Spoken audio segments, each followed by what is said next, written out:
My guest today on the podcast is a fellow like-minded practitioner who I've known for quite a while, and he has a syndicated talk show. We'll figure out all the intro. I'm going to let him introduce himself, but has an amazing podcast that I've been on several times, and so I know he's a great conversationalist. But we're not going to be talking so serious initially today. Dr. David Friedman has a new book out called Funnybones, where he claims laughter is the best medicine. So, Dr. Friedman, welcome so much. It's nice to have the shoe on the other foot. I'm gonna try to be really. I love being funny, so get ready for some funny I love it. challenge. So. Welcome to Practically Healthy by Dr. Melina. So I know I butchered your intro, but so tell us a little bit about your background, and then we're going to get right into the funny stuff. People say, what do I do for a living? I'm a full-time student. I'm always studying, so I don't really isolate myself. I have so many diplomas. I keep the rest of them in the closet. It's just a learning process. I varied from doctor of naturopathy, chiropractic neurologist, clinical nutritionist. I'm always learning, and I think that what we know today is going to be obsolete next week, and that is really known in the science world, especially when it comes to food, and that's why my initial love was diving into the deep research on that. But, it's fun. And throughout the 30 years, 32 years now, I've adapted humor into my practice. I think that humor, patients say that, your treatments are great, but I'm paying for the great jokes. The treatments are free. That's awesome. I love it.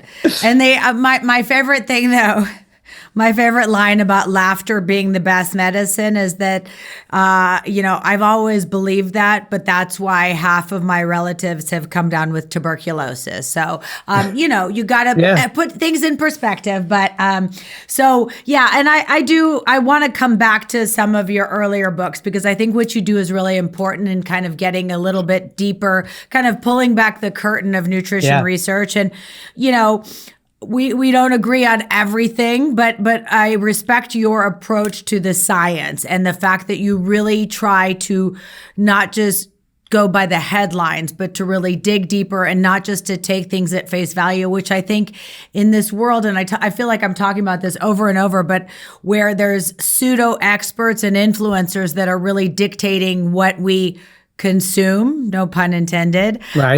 I think it's critically important. So, but let's jump into Funnybones first. So, right. You really, we know you're funny. I'm funny too. We can be funny together. But what made you write a book about it?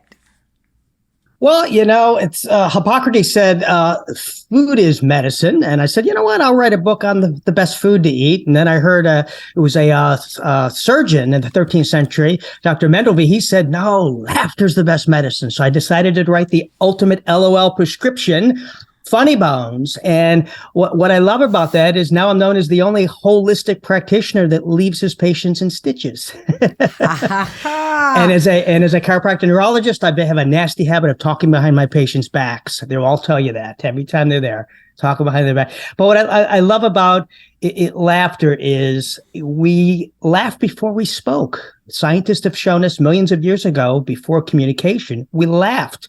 So it's ingrained within us. And when a baby's born, 2 weeks old, he giggles and laughs.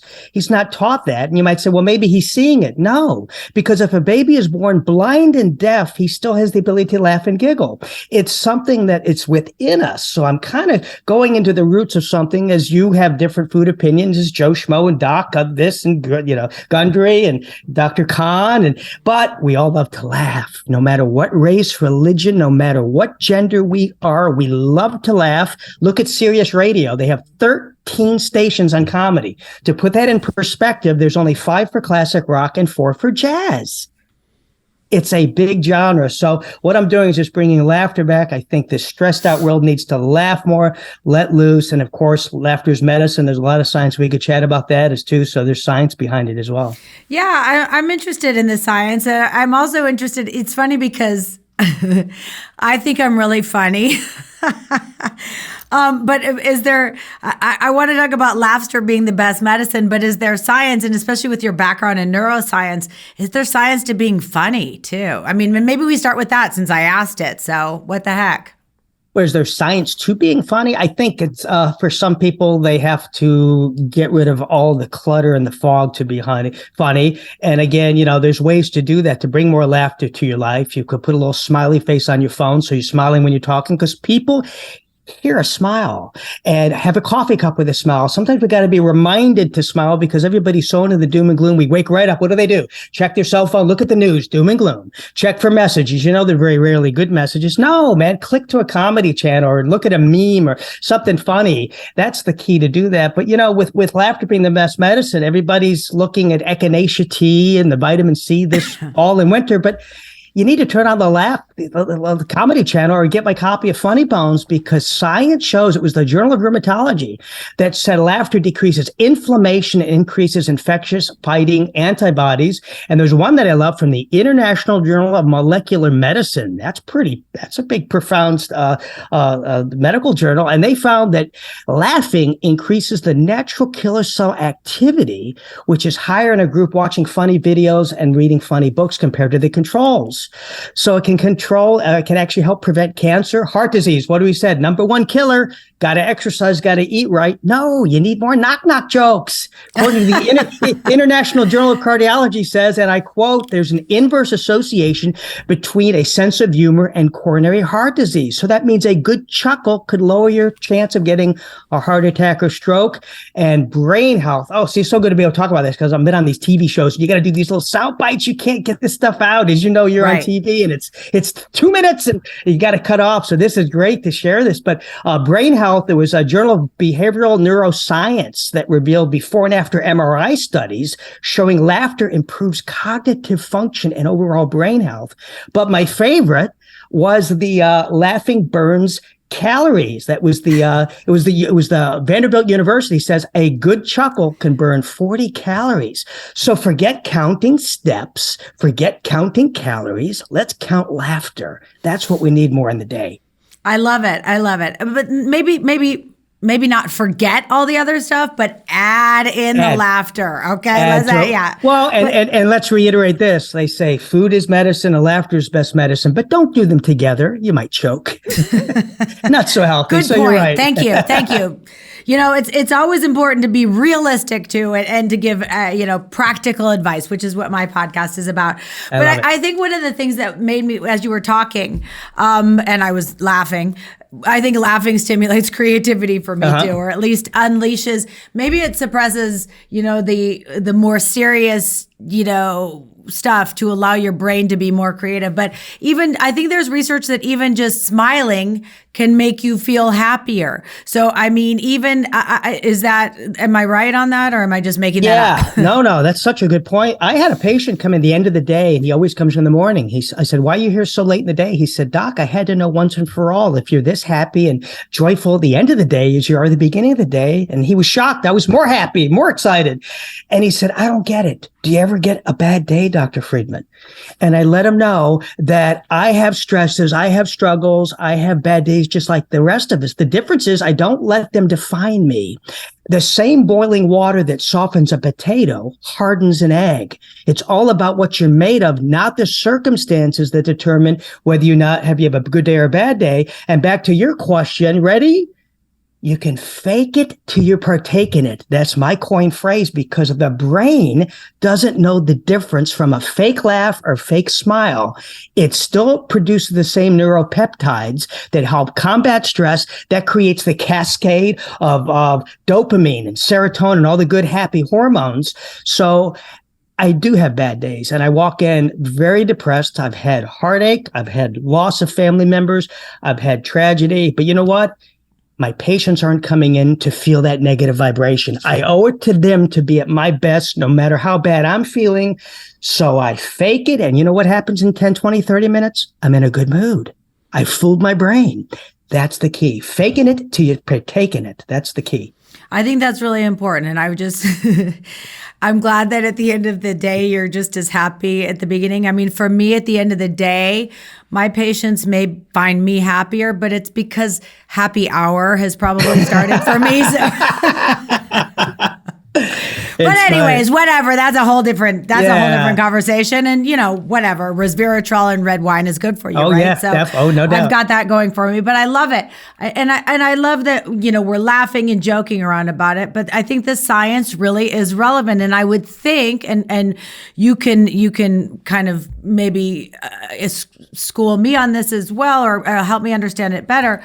I would think too, just in terms of cortisol reduction. I mean, I wonder if there's any studies, if you've looked at it in your book, because I feel like you say, if you start at a state that is, maybe you're down, you're stressed, you're challenging something, and you kind of fake it till you partake in it as you prescribe, I would think that you're having reductions in cortisol level too as a result. Is there any research to support that, or is that just kind of intuitive? No, there's actually some really, I just wrote a blog post today where I cover that, and that's going to go live, and Newsmax did a little abbreviated version, but I went all out. So I'm going to be publishing that on cortisol levels, where they've actually done saliva tests. They've actually done blood tests. And I mean, proof, not maybe it does. So to answer your question, absolutely it decreases cortisol level. And, that can link back to weight loss, because high cortisol levels leads to stressful eating. It leads to belly fat. And I think that stress, and I've had interviewed, as you have as well, stress is the key factor to a lot of diseases out there. We can trace stress up to diabetes and obesity and even cancer and heart disease. Stress is a key factor. So if laughing reduces cortisol, reduces stress, increases dopamine, makes you happy, obviously it's the cure for everything. Let's just say it.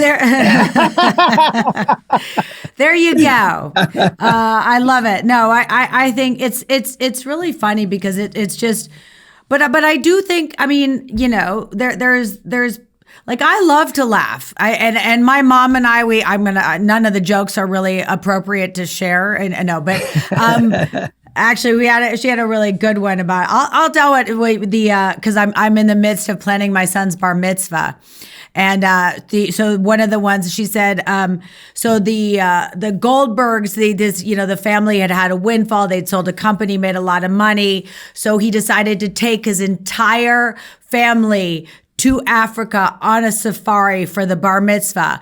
And he's got the entire bar mitzvah party, and they're walking along on the back of elephants through the whatever, not the tundra, through the whatever it is, wherever. And all of a sudden everything stops. The elephants stop. Each just piling up on the other. And Mr. Goldberg is like, what's happening? Why are all the elephants stopped? And they're like, the Rubenstein bar mitzvah is passing us the other way. They have the right of way. So anyways, whatever. That's one that I could share. So it's, I think, but I mean, is it realistic for everybody to, I mean, can you really prescribe laughter to everyone? Because some people just don't laugh or aren't funny or don't have a sense of humor. So how do we do that? How do we personalize the prescription for laughter? I think everybody in their own way has a sense of humor. I've had some chemical engineers that come in and they're like real serious, and I'll throw jokes and goof, and they're like, they don't smile. Second, third, fourth visit, I'm thinking, all right, is this just one I got to be serious? And all of a sudden I'll say something and he just starts cracking up. I said, I got him. I found out his sense of humor. So we mentioned Sirius Radio has, 13 comedy shows, but everybody's different. It's a different type of humor. So I think you've got to find that. Of course, in Funny Bones, it's funny wit and puns and wisecracks and true tales, and and some people may like more of a dry humor. But what I love about when you laugh, this was a good study, 20 seconds of a good belly laugh is equivalent to 100 sit-ups. So forget going to the gym. Now let's just say it. Laugh. Cancel your gold gym members. I'm gonna keep pulling you back from the forget to also laugh. Let's do it. Also laugh. And by the way, so then if you laugh while you're at the gym, imagine how many calories you're going to be burning then. Come on. They have laughing yoga, which is very popular. So that's actually a thing where you do yoga with groups. And there's been studies, and I mentioned that in my upcoming article, on how it really helps with stress, and you deal with your day-to-day drama better, and it does help burn calories. But what's so cool is when you laugh, it's actually better than a sit-up because it's the intrinsic muscles. When you shake, as you know, that gets your core. And when you just do sit-ups, it's hitting the extra. You're not getting that deep core muscles. And that's why you always feel so, after a belly laugh, you're just sore in the gut because you really had a gut-busting laugh. And that's the key. I love it. And you made me think of something really interesting, and you can feel free to use this in promoting your book. But there's a study that came out that showed that even 2 to 5 minutes of exercise after a meal for diabetics significantly helped with blood sugar control, with returning area under the curve with blood sugar. So I think, and you know, maybe you're not going to walk around for 2 minutes after dinner, but go, like, what about sitting around the dining room table, like after Thanksgiving, and let's do a good joke telling session to try to help regulate blood sugar. Like, come on. I think this is ready for prime time.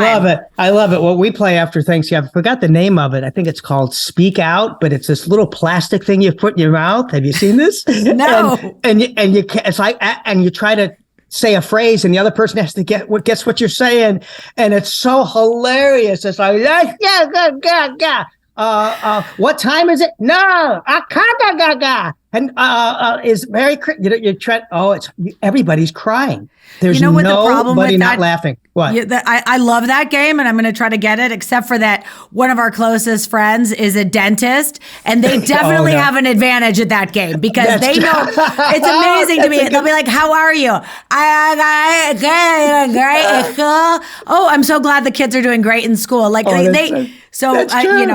play that game with the dentist. I told you I was funny. See, you're funny. Come on. I love it. I love that one. I love that one. Especially if you go that noise, it's like yeah, right. Yeah, have that in the background. They do understand what you're saying. They must have a class. I'm going to ask my dentist friend. Do you have a class on mumbling? Because you seem to get it. They really do. It's amazing. It's not mumbling though. I think there's probably a specific way that words come out when your mouth is stretched open, but whatever. That's for a different podcast. So, all right. So what else? Tell us more about the book. Are there funny stories? What are some of the funny things in terms of, I assume it covers everything: diet, weight loss, nutrition, whatever. It doesn't matter. As long as it's funny, it's covered, right? It's all there, from children to married couple banter to people asking about weight and diet, nutrition, to my celebrity patients, which are a lot of neat stories in there about some of my celebrity patients. And I don't know if one of them, the Meatloaf was one of my favorites. So Meatloaf, he was starring in a movie with Patrick Swayze called Black Dog. And one day I received a message that he wanted to come in after hours. So I told my office manager, I said, I'll be staying late for Meatloaf today. And she scratched her head. She replied, here at the clinic? And I said, yes, it'll be around 7:00 after we close. And she said, you being such a health nut, I didn't know you were a fan. And I told her, yes, I grew up in the 80s and Meatloaf was a big part of that decade. And she goes, what's so special about plain old Meatloaf? I responded, let me sleep on it. I'll give you an answer in the morning. She says, you can't tell me now? I said, and 2 out of 3 ain't bad. With a total look of just frustration, she put her hand in the air and she said, just forget I asked. Enjoy your dinner. And she walked off. Obviously, she didn't know who Meatloaf was. Clearly, yeah. Young generation, but it was so funny. It's like, I don't think she got it. That reminds me of the kind of who's on first, different dialogue where definitely so I mean, and I know was Food Sanity your first book?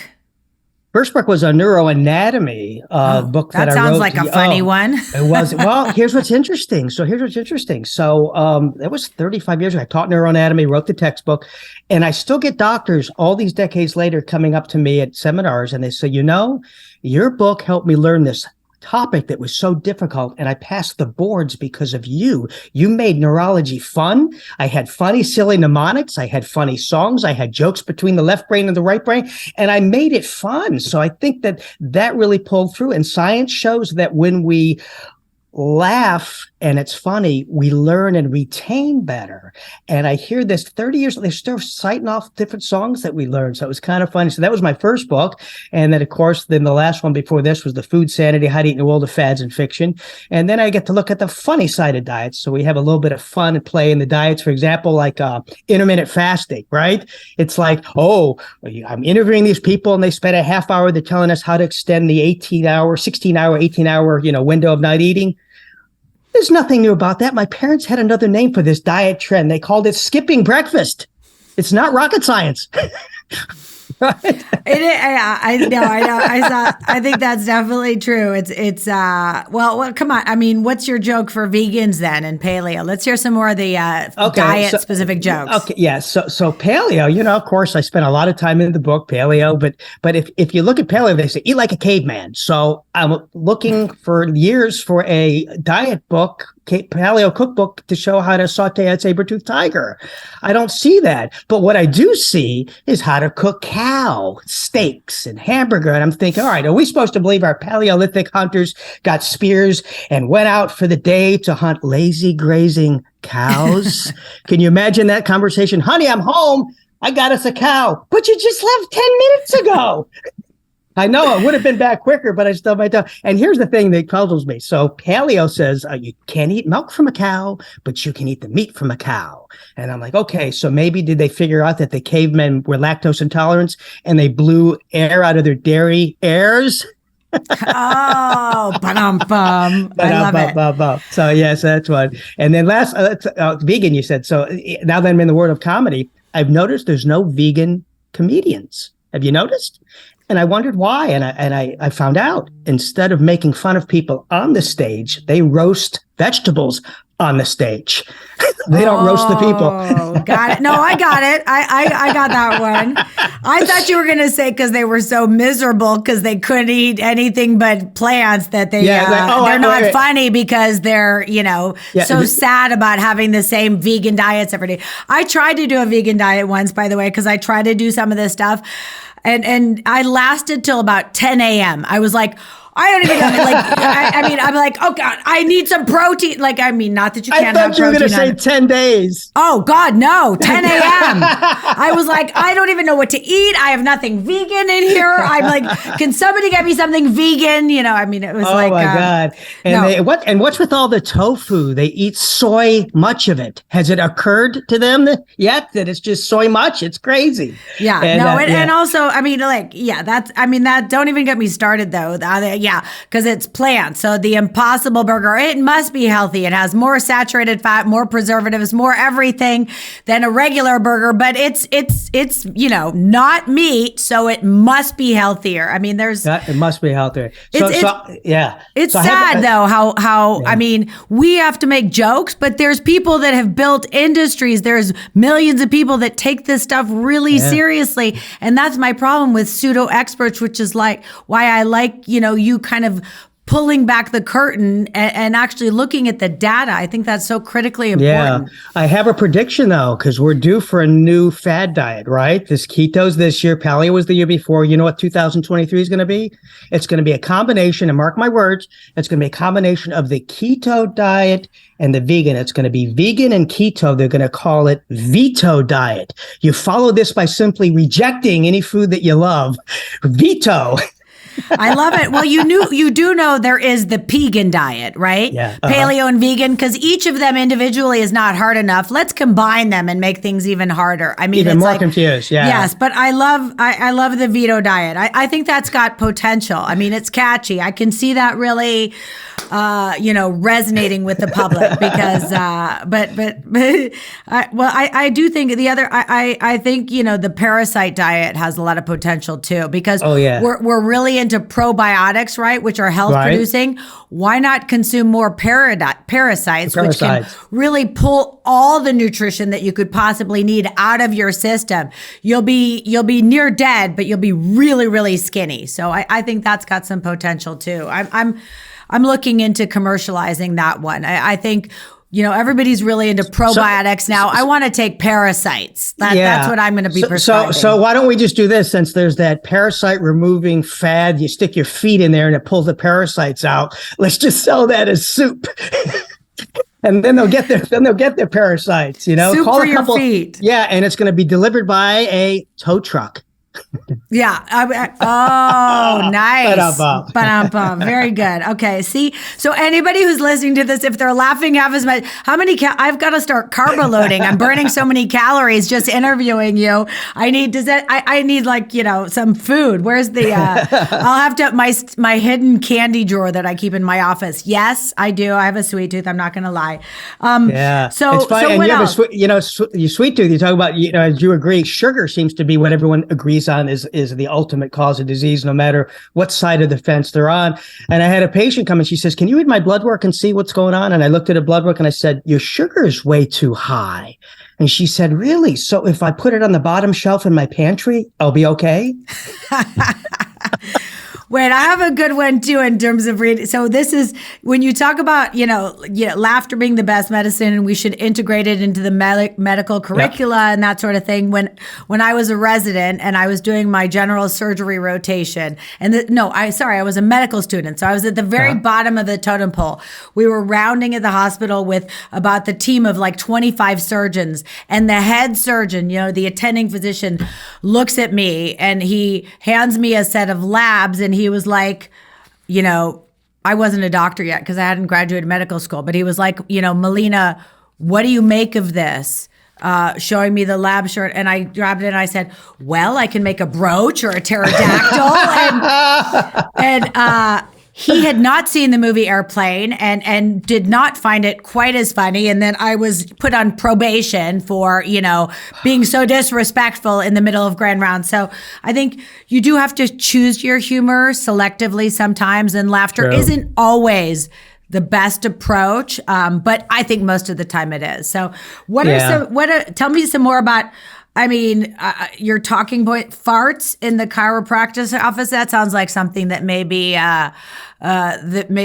I was going to try to say something funny about gas, but I lost my train of thought. So what's the farts in your office about? It's funny because I've been in all these TV shows and they want to avoid that chapter. They're like, they skip that. It's like, so kudos to you for being a female that wants to talk about farts. That's got to be a first. I have two boys, so that's pretty much my life. Is like who can fart the most obnoxiously and annoy mommy. So farts are a really important part of my life. So share with us how they're an important part of your book. Well, farts happen, especially when you're pushing on people's backs. It's gonna pop out, and it's funny how some just pretend some will change the subject real quick, but there's times where you have to bring it up. And I've noticed a lot more farts taking place in my office because it's the only gas people can afford nowadays. So. That's good. Could be the reason though. But what's the one of my favorites was female farted, which is then she's turning and she goes, "Oh, excuse me." I go, "I thought you were a teacher." She said, I am. I teach at UNCW. I said, "Well, that sounded like it came out of a tutor." One guy. Last one. The kids will love this one. A guy farts. He says, "Oop, that was a piglet fart." I said, "A piglet fart? What's that?" He says, "It's always followed by poo." Oh my God. All right. That's a good. Well, I will say though, the good thing about my household is in addition to having two boys, age 8 and 12, I also have 3 dogs. So the competition is to see who can avoid acknowledging that they farted, and everybody starts looking around whenever it happens, and the dogs get thrown under the bus more often than not. So I think that's something that, maybe you should have a dog in your office just to make your patients feel more comfortable. I've started bringing my dog into my office just in case. As I get older, it's just a little bit harder, and I've upped my fiber intake. So that's a good idea, yeah. I have the dog in there just in case I'm passing a little too much gas with patients. See, if I see a dog in my office, it's to treat him for carpal tunnel syndrome. Good one. Okay. So, although I will tell you, as somebody who has had a lot of back problems, when my back is really bad and I've herniated a disc, laughter is the last thing that I want to do because of compression on the spine. So, I mean, there's got to be times where you have to force yourself not to be funny because you're going to exacerbate somebody's back injury. Is that true? Not really. It's more of a compression. I think that's like saying, don't go driving a motorcycle when you have herniated discs, and don't go walking around the block. You got a hernia. I mean, you're going to put that in. Most people with herniated discs aren't really going to laugh. I'll get them to smile, but they're pretty much pain. I've had one. That's what brought me into my dad and his dad were MDs, and I broke the train by becoming a chiropractic neurologist because a chiropractor saved me from back surgery. So I had a herniated disc. So yeah, I don't remember wanting to laugh too much when I was going through that. So you're right. You got to pick and choose. But you know what? They stick with me about a week and a half. I get them to that laughter point. They're out of that acute phase. So then we got them laughing. And some of the meanest, nastiest people, the patients that hate us, we hate seeing them come in because they're mean. They have ended up being the sweetest, most kindest patients because pain is what affected their personality. And I tell all my new employees, I tell them the story about this one guy that we love. I said, he was our least favorite patient. What? We love him. I go, no, when he was hurting, he was just mean, and pain will do that. So be sympathetic when people are hurting because it may be their pain talking and not their personality. So you're right, but you can still be cordial. You can still be kind. And then once they get to that point where there's a little bit of a grin, I'm going for it. I'm just throwing in the laughter. Yeah, no, I love it. And I think, laughter is kind of my default, and I love being funny. I mean, I wish I could, and maybe I'll just try. I mean, to do it more in my practice. I mean, do you talk to doctors too? Because I think,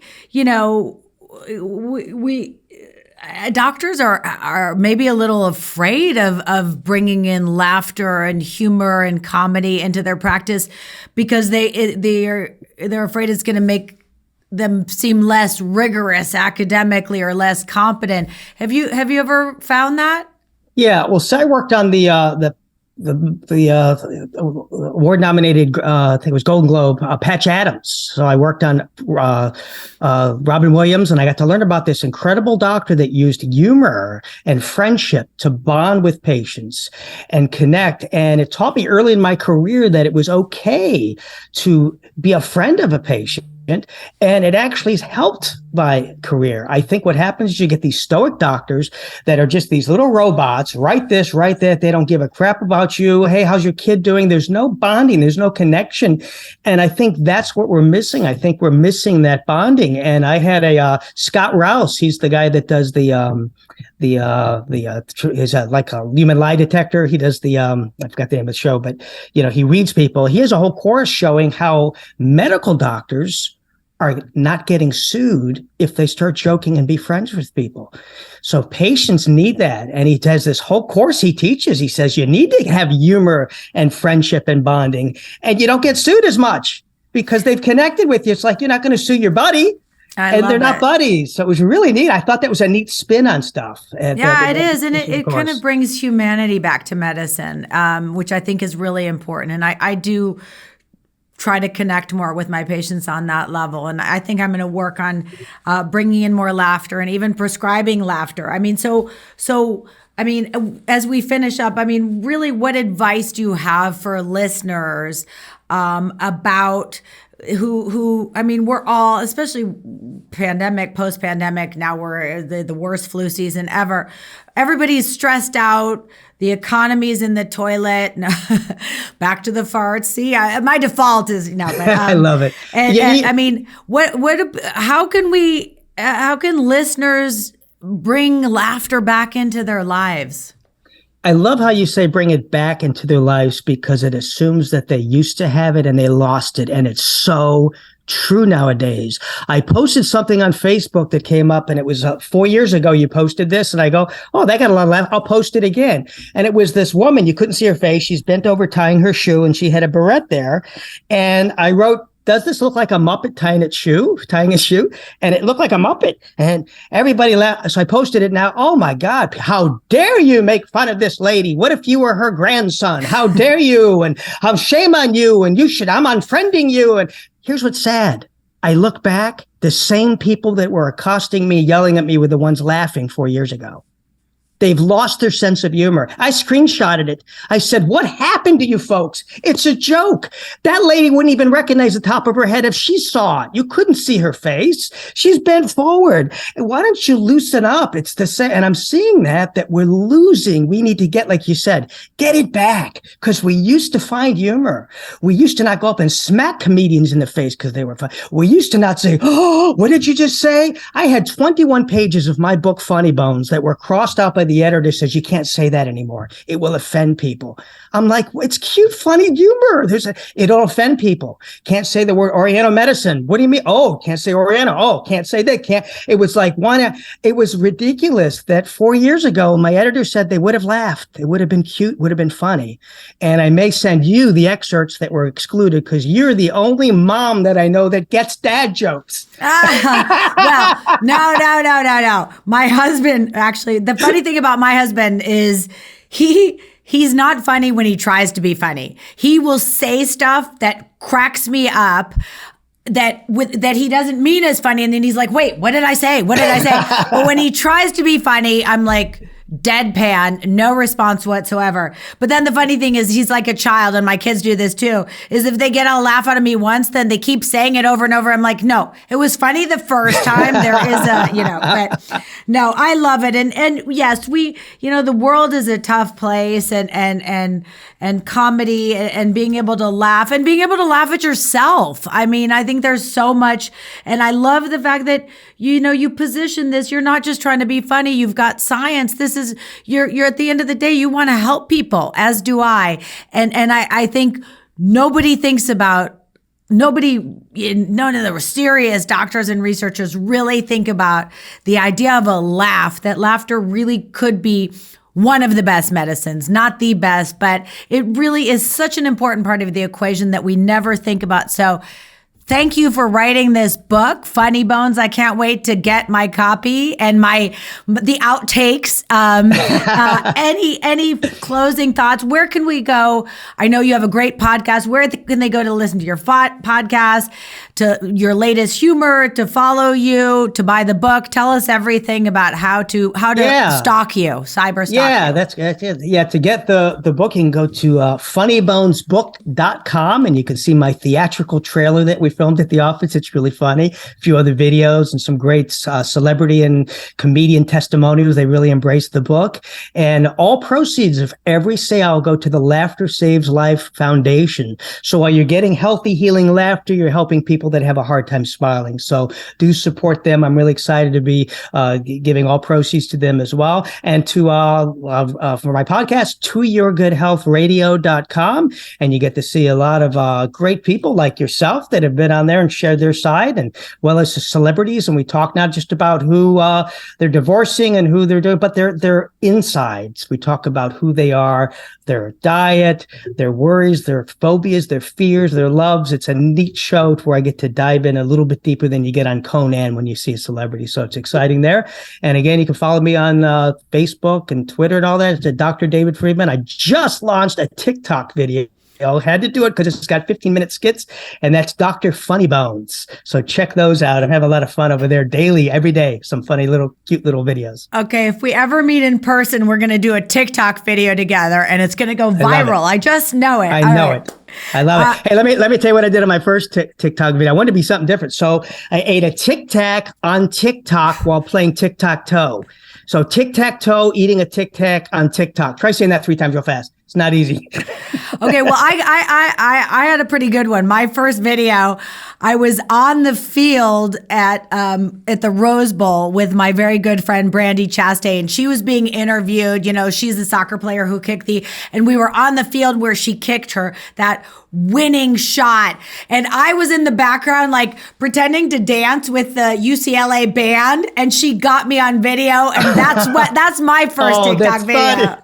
Is I'm like pretending like I'm dancing in the background with the flag chorus, whatever, in the band. So we'll swap each other's. Yeah, that'd be fun. Anyways, Dr. Friedman, of course, I knew this was going to be funny and a pleasure, but it's even better than expected. And I can't wait to get my copy of the book. And I hope all my listeners get it as well, because definitely and get it. Even if you don't want to be funny and laugh at jokes, get it to burn calories. There you go. So we've got multiple different reasons for people to buy your book. Instead of your gym membership this month, buy the book, and all the proceeds benefit a wonderful organization. Yes. So thank you again for joining us. And I hope to talk to you again soon. Oh, it's great. Great having you. And I look forward to having you back on my show soon too. Sounds great. Take care. Thanks.